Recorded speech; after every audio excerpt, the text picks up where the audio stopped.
claro que você aí de casa gosta e quer saber de informações além daquelas do nosso JM Rio, que já desfilou aqui no nosso programa e trouxe aí várias situações do nosso cotidiano, né? Que coisa. Eu fico abismado com cada notícia que a gente ouve falar, mas olha, tirando de lado agora a hora da informação e da prestação de serviço. Hoje nós vamos receber a Edilza Araújo, ela é psicomotricidade.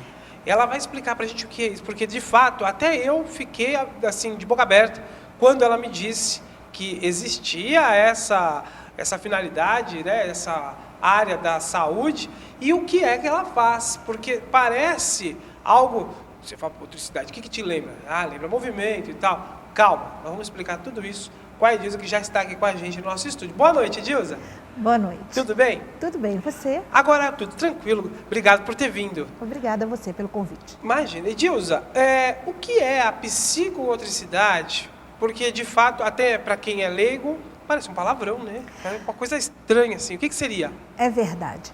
Agora, deixa eu voltar um pouquinho. Eu sou fonoaudióloga, a especialização que é psicomotricidade. Tá psicomotricidade é uma ciência. É uma ciência que estuda o homem. O homem, através de seus movimentos e a relação que ele estabelece com ele, ou seja, consigo mesmo internamente, e com o meio em que ele está inserido, ou seja, com o meio ambiente, com a parte externa. Então, resumindo, é trabalhar com o movimento. Sim, nós trabalhamos com o movimento, porque se nós pararmos para observar, o outro, né, uma criança, um jovem, uma pessoa em idade adulta, um idoso, você tem condições de perceber, através dos movimentos, como ele se sente. Então, a psicomotricidade estuda, né, e intervém, quando necessário, junto a essas crianças ou até mesmo idoso, né? Porque como não sei se vocês sabem, a psicomotricidade vai da infância até a gerontologia. Ou seja, trabalha desde que eu nasci até a minha idade, lá da terceira idade, a melhor idade, digamos assim. Com certeza, a melhor idade.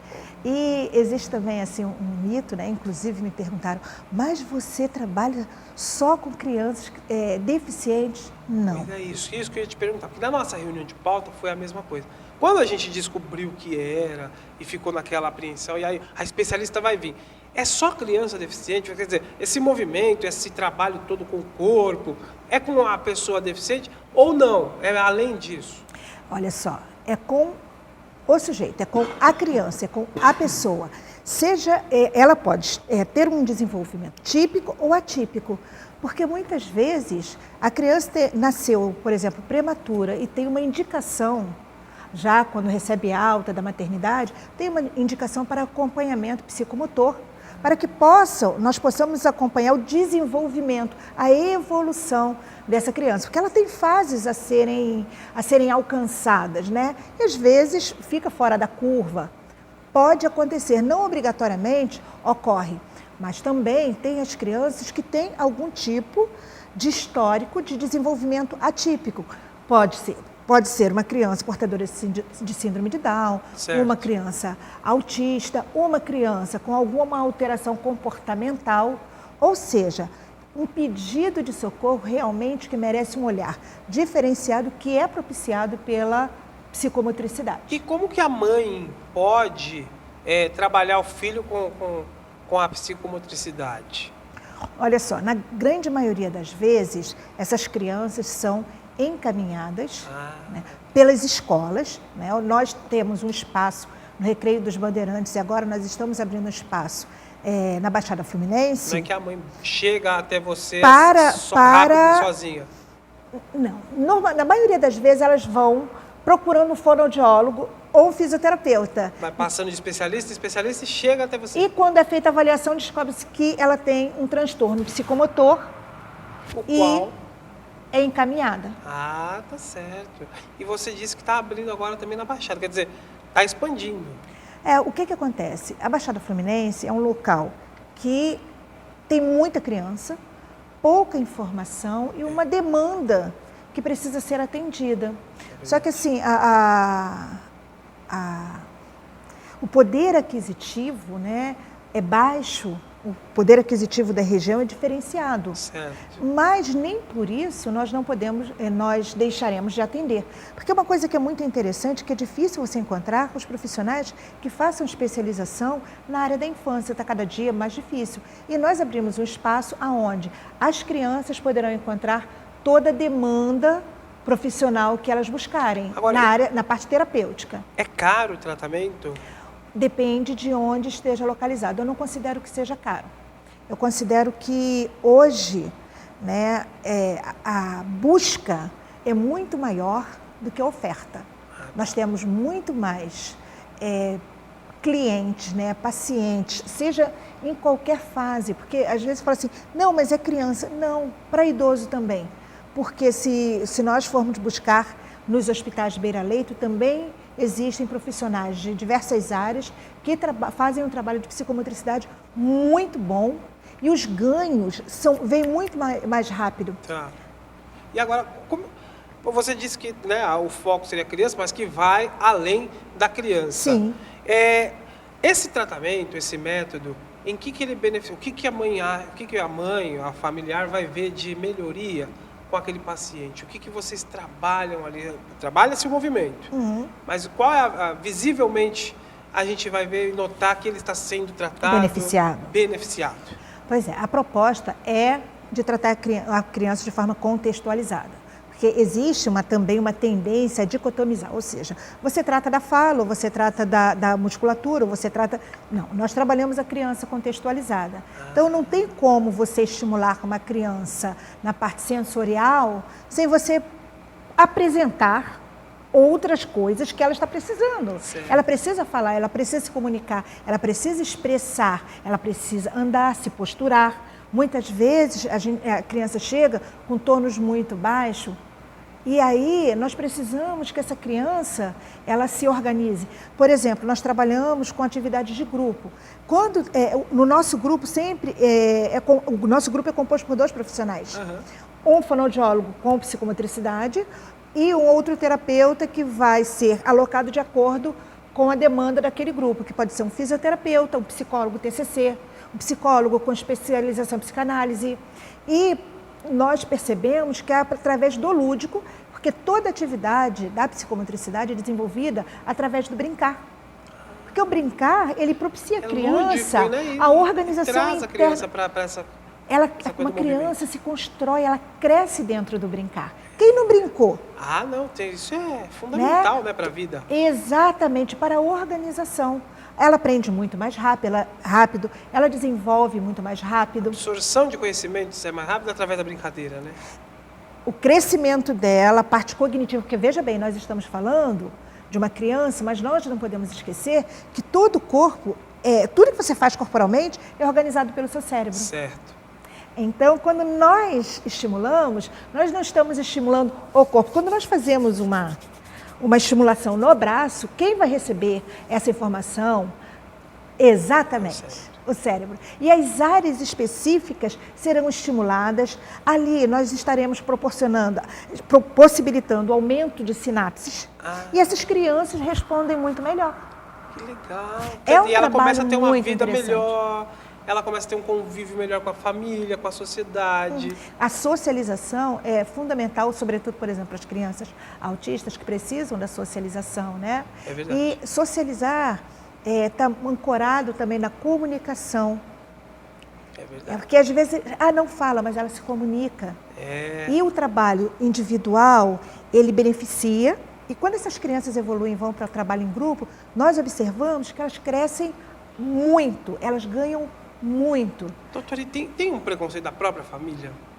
Num primeiro momento? Eu não digo preconceito, eu diria que existe um período de negação que é natural, porque olha só, eu não sei se você é casado ou se você tem filhos, mas vamos parar para pensar que a criança foi gestada, né, que ela foi gerada ali, a gravidez desse casal durou 9 meses, 9 meses de expectativas e construções. E quando nasce, eles construíram o bebê, esse bebê, ele foi idealizado. Isso. Né? E quando ele nasce, ele não é o bebê que o outro vê, ele é o bebê idealizado por aquele casal. À medida que ele desenvolve, é o meu bebê Johnson.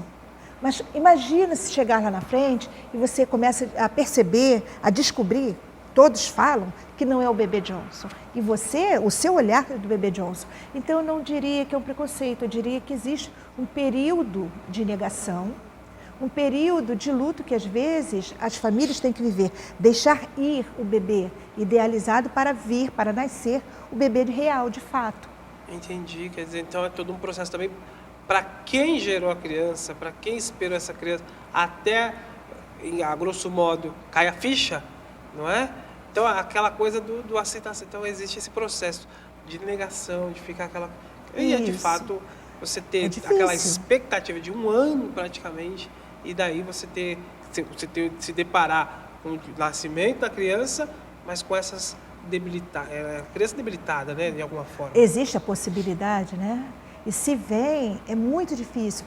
Por isso que é fundamental deixar claro que o acolhimento não é só para a criança, o acolhimento é para a família. É verdade. Não Tem que ser um conjunto. Né? Exato, não existe criança sem família, né? E nós acolhemos essa família e estabelecemos gradativamente um vínculo com essa criança. Né? Uma das coisas muito bacanas que existe, né, que nós trabalhamos com a psicomotricidade e ela propicia ao grupo terapêutico essa construção de vínculo, de acolhimento, para que a criança se sinta bem, para que ela possa estar feliz. Porque fica muito mais leve, muito mais tranquilo para ela, se ela se sentir bem, se ela se sentir feliz dentro daquele espaço terapêutico. Claro, né? Vocês trabalham o conjunto todo, a família toda, né? Sim. E a criança começa a ver, o pai começa a ver a criança com outros olhos, e aí começa trabalhando isso, e vai gerando o convívio de casa, que facilita mais a vivência dessa criança naquela área social ali, que é a família, que são os vizinhos, e tudo isso, quer dizer, você não trabalha só então mesmo, como você disse, né, doutora? Não é só a criança. Não, muito pelo contrário, é todo o conjunto. Essa sua especialidade aí é além de um tratamento para uma pessoa. É importante que o espaço terapêutico também tenha essa proposta, tenha essa preocupação. Por exemplo, no espaço do recreio, agora, por último, nós criamos o Cantinho de Mãe. Ai, que legal. Que é um cantinho onde 2 terapeutas recebem as mães das crianças que são atendidas lá nesse espaço, e lá no nosso espaço, no Mobile, e outras mães que nos busquem.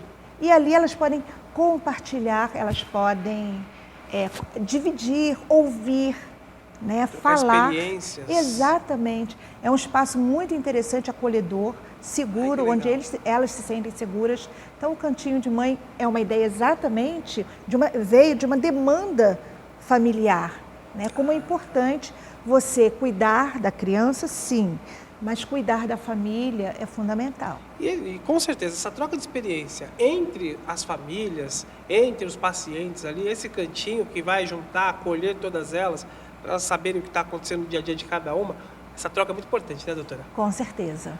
Que legal. Queria agradecer demais a sua vinda até o nosso estúdio. Eu que agradeço. Foi tão rapidinho, mas eu queria que a senhora voltasse outras vezes para a gente discutir alguma coisa mais fixada. Olha, vamos trabalhar a mãe, vamos trabalhar a criança. Porque hoje, na verdade, foi a apresentação de algo que eu ainda acho que muita gente não conhecia. Passou a conhecer agora. Com certeza. Não é? Mas estou disponível, caso vocês queiram, né, que eu retorne. Com certeza. Por gentileza. Vai ser um prazer. Bem-vinda, porque esse tipo de informação faz parte do nosso cotidiano, com certeza. Agora, Obrigada. Se lá em casa eu tiver alguma dúvida e quiser e precisar entrar em contato, tem algum site ou algum telefone que eu possa entrar em contato contigo, doutora? Sim, tem o www.mobileinfantil. Pode olhar aqui, ó. Aquela câmera ali é sua. www.mobileinfantil.com. Tá. E o telefone é 2437-3747. E tem Crescer com Você, que é o espaço que está nascendo, né? Ou melhor, já nasceu em Belford Roxo, já tem algumas crianças. E o meu telefone, não sei se eu posso dar, 97250-6181. Estejam à vontade. Pessoal da Baixada, procurem, porque, olha, é de suma importância, vocês vão ter aí algo muito profissional e, principalmente, a adequação da família com o paciente e, como a doutora falou aqui, Não é só o paciente que precisa do tratamento, é todo o conjunto. Mais uma vez, muito obrigado. Obrigada a você. Olha, a gente vai para um rápido intervalo comercial, são 2 minutos, mas eu te aguardo aí, eu faço parte do seu cotidiano.